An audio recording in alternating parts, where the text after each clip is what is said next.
Valentin Konstantinovich, siz ilgari husumatingiz bormidi Papishviliga nisbatan? Yo'q.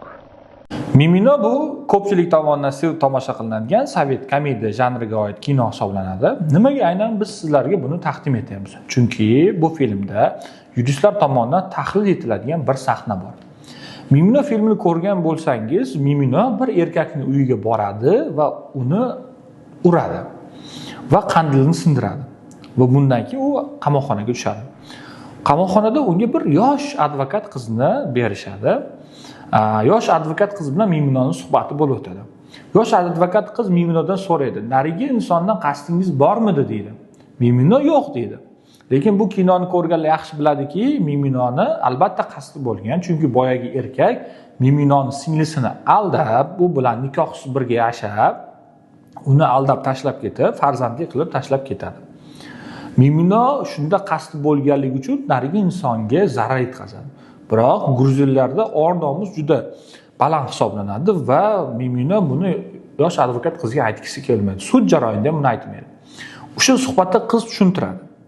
Ya'ni, agar siz qasddan mana shu jinoyat sodir etgan bo'lganingizda, ushbu jinoyatingiz Sovet jinoyat kodeksi 206-modda 1-qismga tushadi va uzog'i 1 yilgacha javobgarlikka sabab bo'lardi. Lekin siz 2-qismni sodir etgansiz, bu holatda hech qanaqa sababsiz uni urgansiz, bu bezorilikka kirib ketadi. Bu 1 yildan 6 yilgacha ozodlikdan mahrum etish bilan jazolanadi. Siz qasdingiz bo'lsa ayting deydi, lekin baribir Mimino aytmaydi. Biroq yosh advokat qiz oxiri buni tagiga yetib, o'sha qasddan sodir etilganligini sudda isbotlab beradi. Xo'p, buni nima uchun aytamiz? O'zbekiston Respublikasi qonunchiligida ham shunga o'xshash holatlar mavjud. Misol uchun, Ma'muriy javobgarlik to'g'risida kodeksining 52-moddasi 2-qismi, ya'ni qasddan yengil shikast yetkazish hamda Jinoyat kodeksi 109-moddasi qasddan badanga yengil shikast yetkazish moddalari mavjud. Ularning farqi quyidagicha. Agar harakat sog'liqning qisqa muddat yomonlashuviga yoki mehnat qobiliyatining uncha ko'p davom etmaydigan turg'un tarzda yo'qotilishiga olib kelmagan bo'lsa, Ma'muriy javobgarlik to'g'risidagi kodeksning 52-moddasi bo'ladi. Agar olib kelgan bo'lsa, ya'ni sog'liqning qisqa vaqt, ya'ni 6 kundan ortiq, ammo 21 kundan ko'p bo'lmagan muddatga yomonlashuviga yoki umumiy mehnat qobiliyatining uncha uzoq bo'lmagan muddatga yo'qotilishiga sabab bo'lgan bo'lsa, Jinoyat kodeksi 109-modda bilan kvalifikatsiya qilinadi. Ko'ryapsizki, bo'lsa, bo'lmasa so'zlarini o'rtasidagi farq sizni ma'muriy va jinoiy javobgarlikka tortilishga sabab bo'ladi. Bu holatda agar sizning advokatingiz kuchli bo'lsa, mabodo doktorlar tomonidan noto'g'ri spravkalar, noto'g'ri xulosalar berilgan bo'lib qolganda, siz jinoiy javobgarlikka tortilib ketishingiz mumkin. Vaqtim bo'lmaganda. Nima uchun spravkani o'zingizni poliklinikangizdan emas, boshqa rayonning poliklinikasidan oldingiz? Nima farqi bor?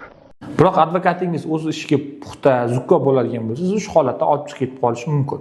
Ushbu filmni yana bir joyga e'tibor qaratadigan bo'lsak, ushbu filmda sindirilgan qandilni uy egalari 3000 so'm deydi. Juda ham aqlli ekansan-a? Vinyetsiya shishasidan yasalgan qandilchi 3000 so'm ko'pay turadi. Pulni to'laymiz. To'la. Bola-chaqamning hurmati. 3 yilning ichida qarzini uzamiz. Ya'ni 1980-yillarda bu juda katta pul hisoblanadi. Biroq yosh bo'lsa ham advokat zukkoli, izlanuvchalik orqali ushbu qandilni 37 so'mligini aniqlaydi.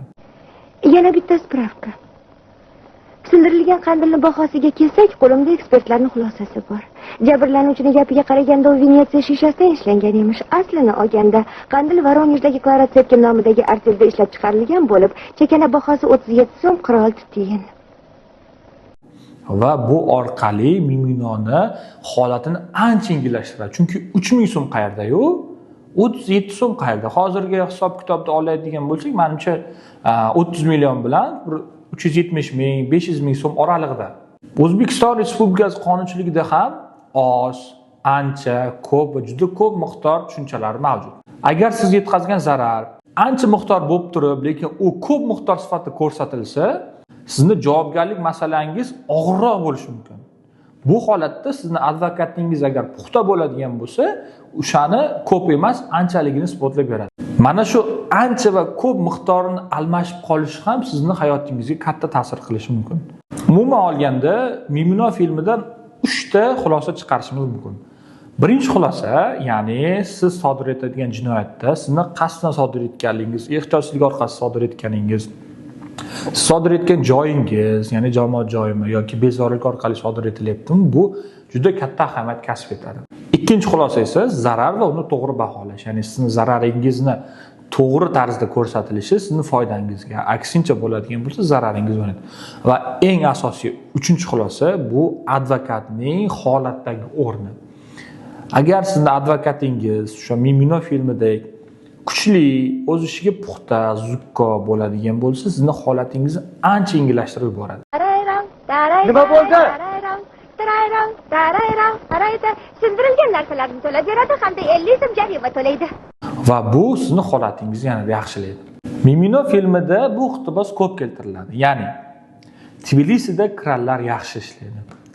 Bizning advokatlik firmasida esa undan ham yaxshi ishlaydigan advokatlar ko'p. Agar sizga zukko, o'z ishida professional, tajribali va insofli advokatlar kerak bo'ladigan bo'lsa, bizning firmamizga murojaat qiling. Biz sizning muammolaringizni yechishda yordam beramiz.